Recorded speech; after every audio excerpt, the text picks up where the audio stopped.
Astăzi o să vedeți o zi la oraș. Hai să vizionați!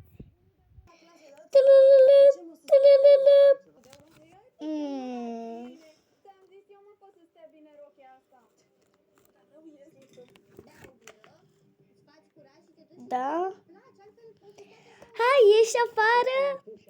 Da, dar ea ies acum. Ok. Daria? Scuze, eu nu mai pot să mai ies. Ok, pa.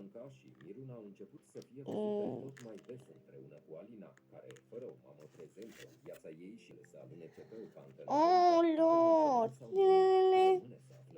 Da, Floricica. Hai, fata, ieși afară. Da, mama îi sună și Daria, ok. Să mă îmbrac și după. Ok, pa. M-a sunat toată lumea. Hai să mă îmbrac.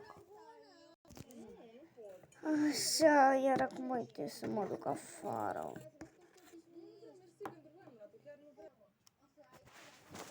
Bună, Floricica, ce mai faci? Bine, tu ce faci? Bine.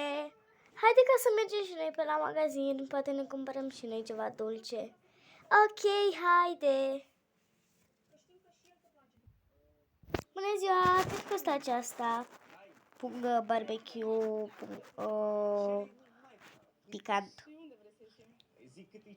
10 lei. Luați 100, nu mă deranjează. Așa. Haide, fată, haide, Floricica, ca să mâncăm.